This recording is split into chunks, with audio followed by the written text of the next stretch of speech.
গোবর্ধন পর্বতের সাথে আমার সম্পর্ক কেমন আপনারা জানেন। অনেকদিন আগে যখন আমি ছোট ছিলাম, একদিন আমি আর বাবা গোবর্ধন পর্বতে ওঠার চেষ্টা করছিলাম। আমি ক্লান্ত হয়ে পড়লাম আর আমি বাবাকে বললাম যে বাবা, আমাকে আর কতটা উপরে উঠতে হবে, আর পা যেতে হবে, আর কত উঁচুতে উঠতে হবে, আর কত সময় লাগবে। তখন বাবা হাসলেন। উনি আমার কাঁধে হাত রাখলেন আর আমাকে বললেন যে এটা আন্দাজ করতে যেও না যে আর কত সময় লাগবে, এটা মাপতে যেও না যে আর পা সামনে এগোতে হবে। শুধু এই যাত্রাপথের আনন্দ উপভোগ করো আর সামনে এগোতে থাকো। যদি এটা করতে পারো তবেই নিজের লক্ষ্য লাভ করতে পারবে। এটা কিন্তু আমাদের জীবনের সাথেও ঘটে। আমরা চিন্তিত হয়ে পড়ি যে এখনো আর কতটা সামনে এগোতে হবে, আর কতটা চেষ্টা করতে হবে, কতটা পরিশ্রম করতে হবে, আর কত সময় লাগবে নিজের লক্ষ্যে পৌঁছতে। এই চিন্তা ত্যাগ করুন, নিজের দৃষ্টিভঙ্গি পাল্টান আর এটা ভাবুন যে আরো কত শ্রেষ্ঠ কর্ম করতে পারি সামনে এগোনোর জন্য, আর কত তীব্র গতিতে আমি সামনে এগোতে পারবো। সামনে অগ্রসর হওয়ার এই যে যাত্রা বড়ই সুন্দর, এটার আনন্দ উপভোগ করুন। বাবার এই শিক্ষার কারণে আমি গোবর্ধন পর্বত হাতে তুলতে পেরেছি।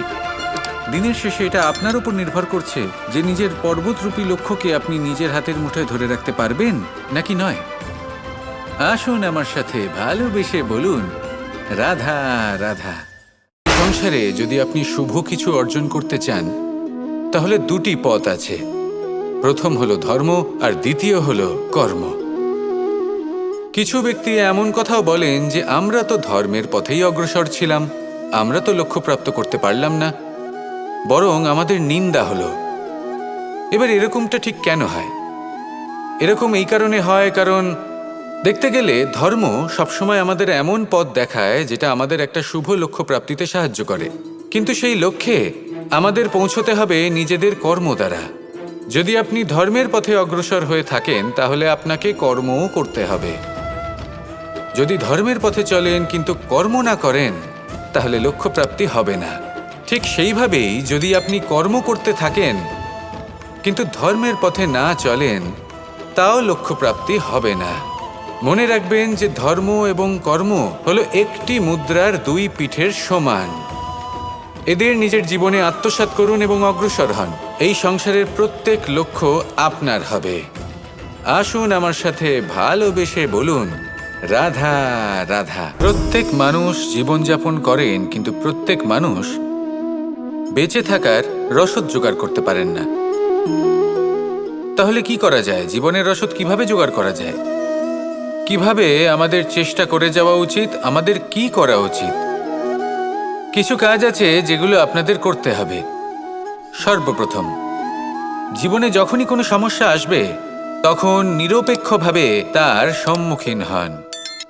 তা সে যে সমস্যাই হোক, সেটা সমাধান করার জন্য আপনাকে শুভ পথ নির্বাচন করতেই হবে।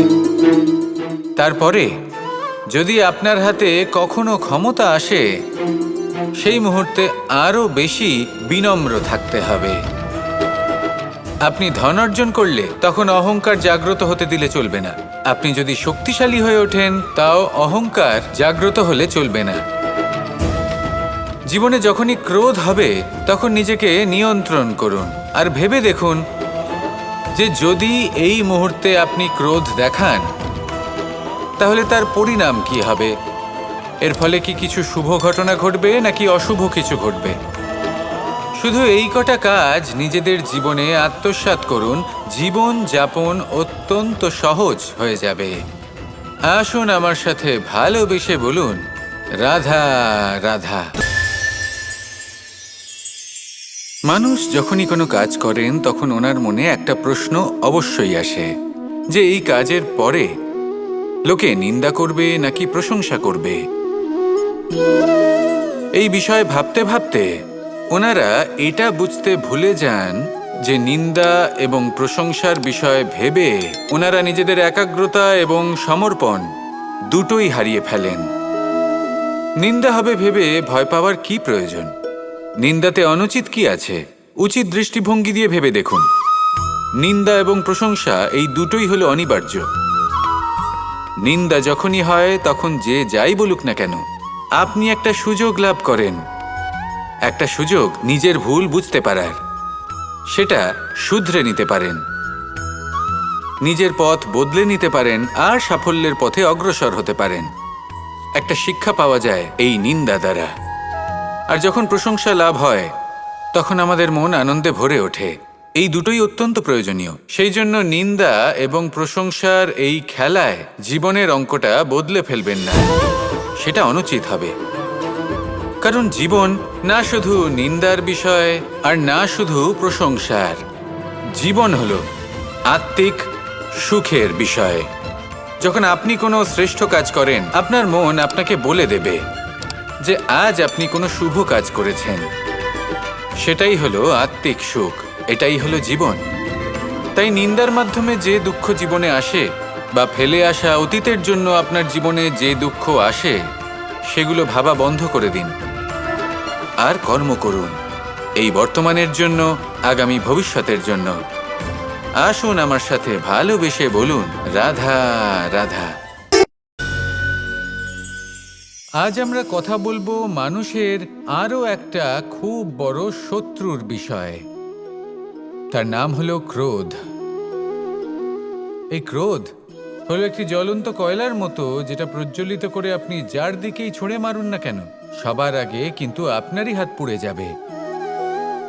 কিন্তু কখনো কখনো এই জীবনে রাগ দেখানোটাও খুব অবশ্যম্ভাবী হয়ে পড়ে। যেমন ধরুন, যদি আমরা কথা বলি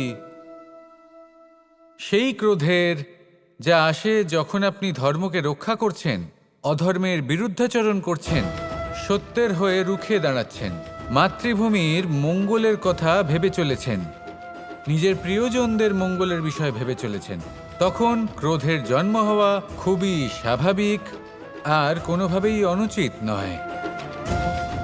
কিন্তু যদি তখনও আপনার মনে ক্রোধ জন্ম না নেয়, তাহলে এর অর্থ হলো যে আপনি কোথাও না কোথাও দুর্বল।